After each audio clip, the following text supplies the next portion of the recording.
Bem-vindo ao G7 por 1, Direito Tributário para a Magistratura do Rio Grande do Sul. Um prazer estar com você aqui hoje, tentando arrancar uns pontinhos aí para o bloco 3 da sua prova. Tá lá a tributária ao lado de matérias igualmente difíceis, então a gente precisa aqui estudar aquilo que a gente acha que vai cair, tentar ali encontrar uma luz no que o examinador vai pedir para você e te ajudar de alguma forma, tá certo? Em primeiro lugar, muito prazer, sou a professora Ana Carolina, procuradora da Fazenda Nacional aqui em São Paulo e vim conversar com vocês, obviamente, direito tributário. Primeira dica, progressividade, e aqui progressividade no tocante ao ITCMD, né? Vocês sabem, o ITCMD é um imposto estadual e que, de acordo com o STF, ele admite a progressividade das alíquotas, nada obstante ser um imposto da característica real, de classificação real, e sem nenhuma previsão de progressividade na Constituição Federal. Então, entenda, para o ITCMD, eu tenho um imposto real, sem previsão de progressividade na Constituição Federal, e mesmo assim, essa progressividade foi considerada constitucional pelo Supremo. Mas atenção, porque o examinador pode colocar o ITCMD na prova ao lado da questão do IPTU e a progressividade do IPTU. Para o IPTU, o Supremo entendeu de maneira diferente. Ele entendeu possível a progressividade para o imposto real? Possível, mas desde que houvesse previsão constitucional. É por isso que a súmula 668 diz que são inconstitucionais, antes da emenda 29, aquelas leis municipais que tinham previsão de progressividade de alíquota para o IPTU. Porque antes disso existia a previsão da progressividade extrafiscal para o IPTU. Essa sempre existiu, tá, gente? O que a gente está falando aqui é de progressividade para atendimento da capacidade contributiva.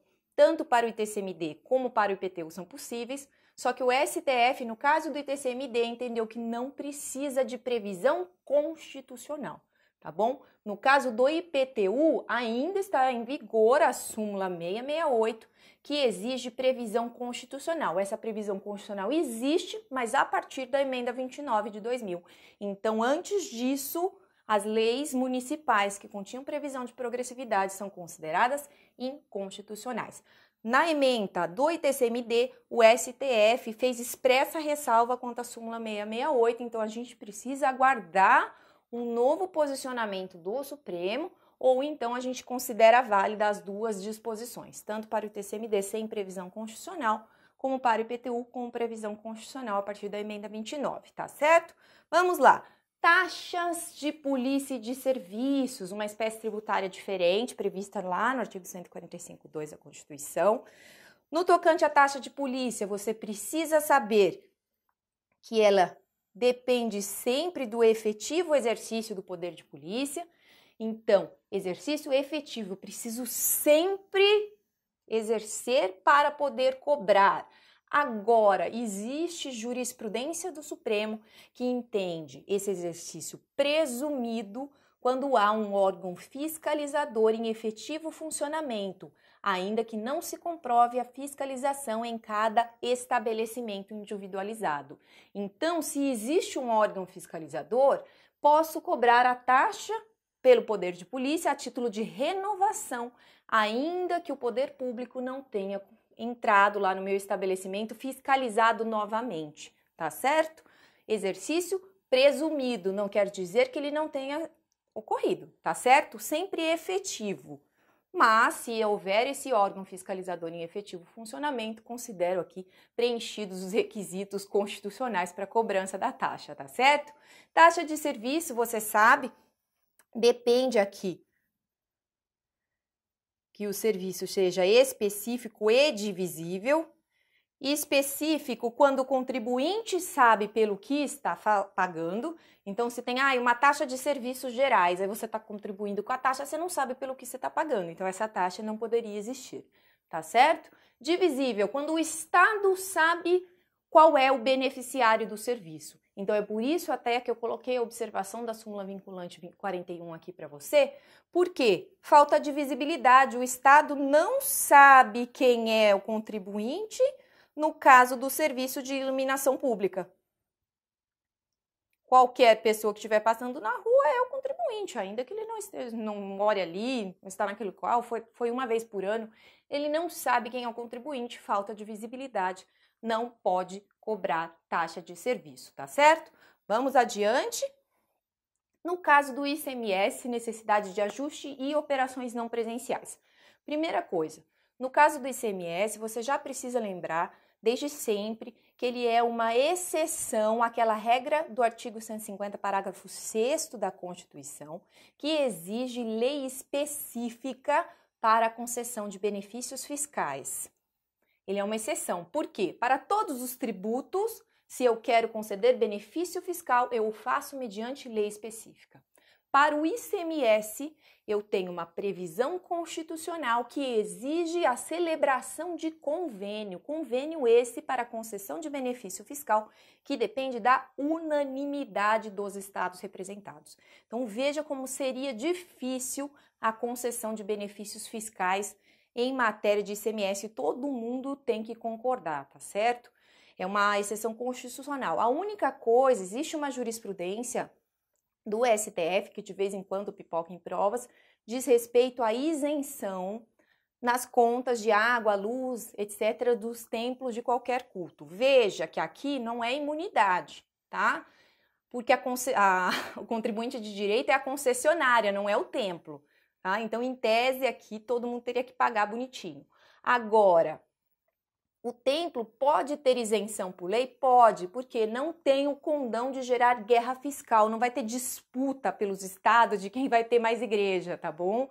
É uma coisa diferente das atividades econômicas no geral. Esse sim tem o poder de gerar guerra fiscal e é por isso que a União Federal exigiu para o ICMS, a Constituição Federal exigiu para o ICMS a celebração de convênio por todos os estados representados. Você tem que saber também que muitos benefícios fiscais foram concedidos sem esse respeito, né? E o STF entende todos nulos e não existe ilegalidade ao direito de vingança, ou seja, não é porque um Estado concedeu fora da Lei Complementar 24 de 75, que disciplina o convênio, que o outro vai poder também dar um benefício em iguais termos para suas empresas, por exemplo. Não existe essa possibilidade. Uma dica, existe a Lei Complementar 160, de final de 2017, aliás, agosto de 2017, e ela traz aí algumas ressalvas para esses benefícios fiscais concedidos fora da legislação, prevendo a extinção gradual desses benefícios, tá certo?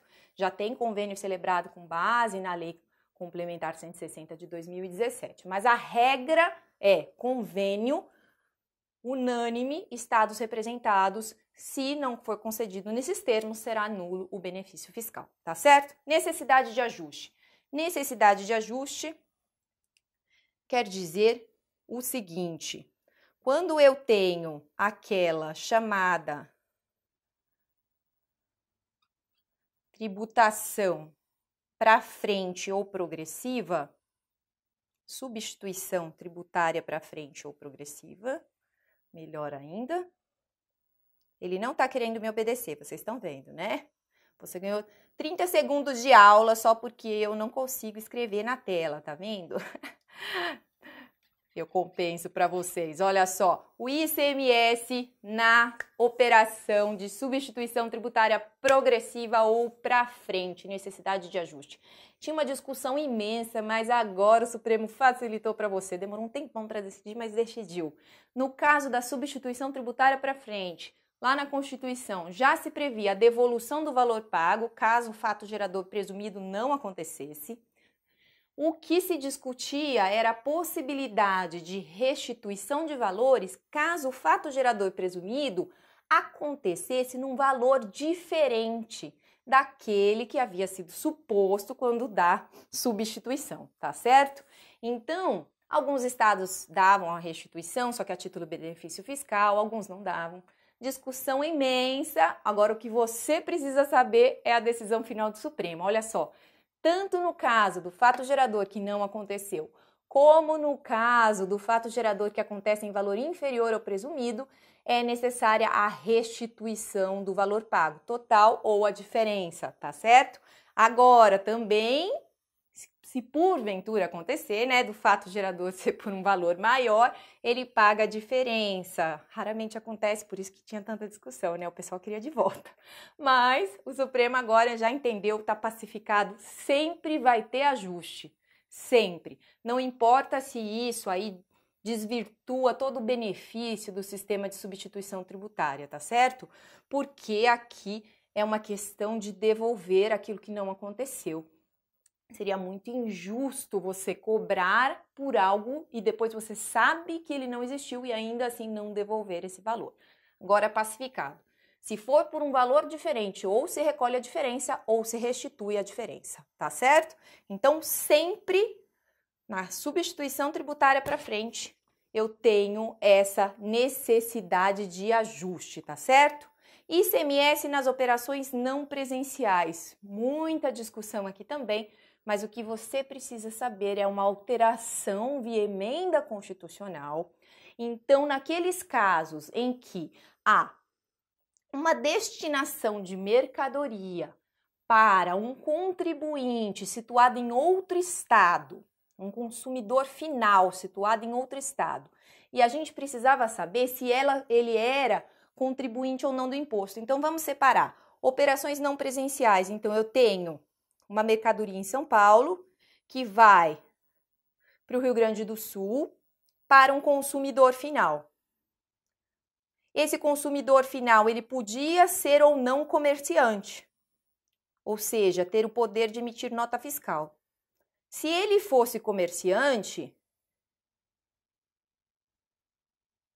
São Paulo ficava com a alíquota interestadual e o Rio Grande do Sul ficava com a diferença entre a alíquota interestadual e a alíquota interna. Quando ele era não comerciante, ficava tudo com o estado de origem. Agora mudou. Tanto para o comerciante como para o não comerciante, o regime vai ser o mesmo, tá certo? Vai dividir, vai ficar a alíquota interestadual com o estado de origem e a diferença entre a alíquota estadual e a alíquota interna para o estado de destino. Lembrando que quem paga esse tributo depende se for comerciante ou não. Isso está na Constituição Federal, porque quem não é comerciante não tem poder de emitir nota fiscal e não sabe, não tem uma logística de recolhimento de ICMS. Então, nesse caso, é diferente, tá bom? Quem vai recolher aquela pessoa que vende, vai recolher separado, tanto para o de origem quanto para o de destino. E se o consumidor final for comerciante, aí cada um fica com a sua parte. O de origem fica com a sua e o de destino fica com a parte da diferença entre a alíquota interestadual e a alíquota interna, tá certo? Vamos embora, que tem mais dicas para vocês. O ISS, Imposto sobre Serviços, também é um tributo que gera aí possibilidade de guerra fiscal. Você precisa saber o seguinte: se interpretou a Constituição Federal não como uma necessidade de definição do que é serviço, mas que para a cobrança eu precisaria ter uma lista falando quais são os serviços. Então é por isso que se entende que a lista do ISS é uma lista exaustiva. Nada obstante, ela admita aí uma interpretação dita extensiva, tá certo? Então, quando eu falo manicure e pedicure, abrange podologia, por exemplo. A lista não é boba, ela já fala semelhados, mas é só para você guardar esse exemplo. A lista admite interpretação extensiva, mas ela é exaustiva. Então, não está na lista, não tem cobrança de ISS. Olha só, veja aqui. Naqueles casos em que eu tenho cobrança conjunta, venda de mercadorias com serviços, então restaurantes e bares, hospitais, tudo que envolve tanto mercadoria como serviço, eu preciso ver primeiro se está na lista. Olha se está na lista, não está, cobra só ICMS. Olhou na lista, está lá, eu preciso ver se tem ressalva ou se não tem ressalva. Se tem ressalva, vou repartir. Está escrito: serviços de reparação de veículos, excetuadas as peças. Pago ICMS nas peças, pago ISS no tocante ao serviço de reparação de veículos. Não tem ressalva, pago só ISS. Então, vou para o hospital. Tem lá remédio, tem comida, tem um monte de mercadoria junto com o serviço hospitalar, mas não tem ressalva, pago só ISS. Então, lembre, lista exaustiva.